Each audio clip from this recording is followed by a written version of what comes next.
Now, one thing you may or may not know is that, according to the history books, the first European settler in Lynn County, Iowa, was none other than Edward Crow.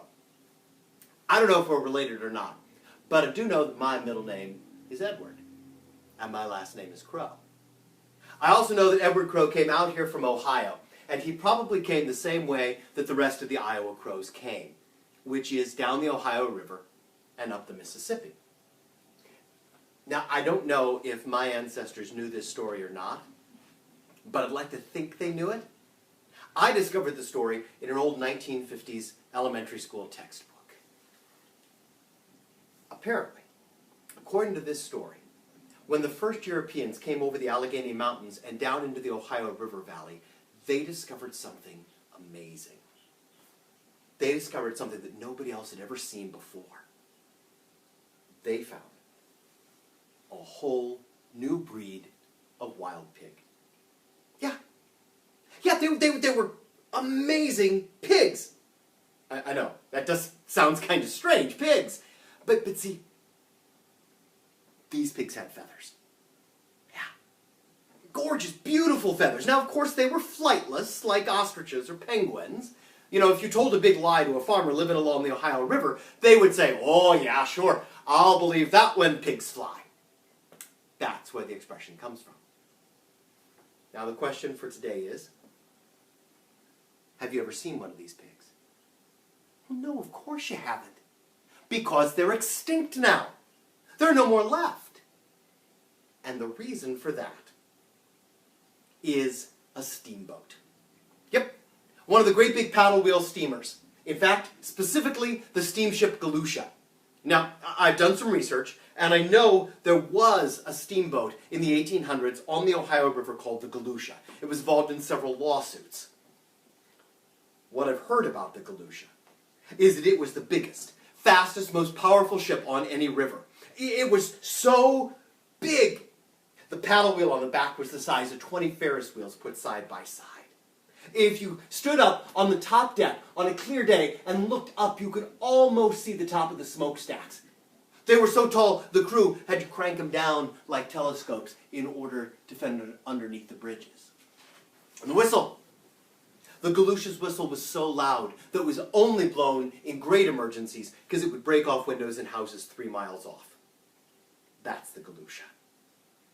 Now, one fine sunny spring morning, the Galusha was docked at Pittsburgh, Pennsylvania, and the crew had just finished loading it up, from top to bottom and stem to stern, with case upon case upon case of fresh donut holes. And these donut holes were bound for Cincinnati, Ohio. Now, people in Cincinnati were absolutely crazy about donuts, but they had not yet perfected hole-making technology. So they had to bring the holes from Pittsburgh and put them in the donuts when they got to Cincinnati. Now the entire ship is loaded, and the captain got word that there had been heavy rain upstream, and all the way down the Ohio was flooding. And if they don't make it to Cincinnati in 2 hours, the river will be too deep, and they won't fit under the bridges. Anybody know how far it is from Pittsburgh to Cincinnati by river? Anyone? 465 miles. The fastest ships did it in 2 or 3 days, and the Galusha had just under 2 hours. But the captain wasn't worried. He knew he had a fast ship. So he had the firemen bring on board every stick of wood they could find. They built up a massive head of steam, and he took the big lever, and he pulled it into reverse. And the big wheel went, and they backed out into the harbor. And then he took the lever, and he slammed it past forward straight to full steam ahead. And the big wheel went, and the ship bucked and jumped and they shot out of the water like lightning that was late for supper. They left so fast they scalded the water in the harbor, and everybody in Pittsburgh had boiled fish for supper that night. And they were skimming their way down the river. That big wheel was spinning and spinning, and the firemen were throwing wood on the fire. Captain checks his watch. They've been out for about an hour, and they're barely halfway there. They still have 232.5 miles to go. And the head fireman came up and he said, "Captain, we're never going to make it, sir. I'm giving her everything she's got, and it's not enough." And the captain, he says, "Oh, no, you don't. We've got donut holes that we've got to get to Cincinnati. Now you go find me anything you can that'll burn. And that's what they did.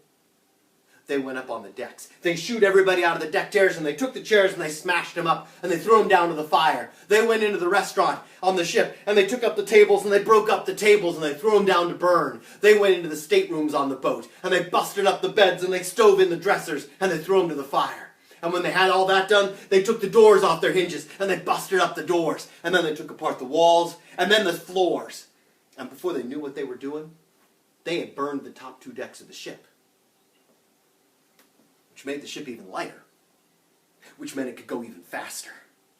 And now the Galusha was flying along so fast, that big paddle wheel was just a blur. You could barely see it. Now, if something goes by you at that kind of speed, it's going to kick up some wind. And when the Galusha blew past, it was like a cyclone or a hurricane.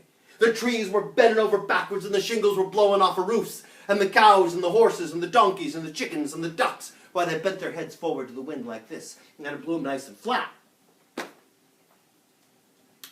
But the pigs, those beautiful feathered pigs, why, they was just as dumb as posts. And they didn't want to get dust in their eyes. So they turned around like this. And the wind stripped every last one of them as naked as Thanksgiving turkeys. And from that day to this, there has never been another feathered pig in the Ohio River Valley. And that is the story of the Galusha.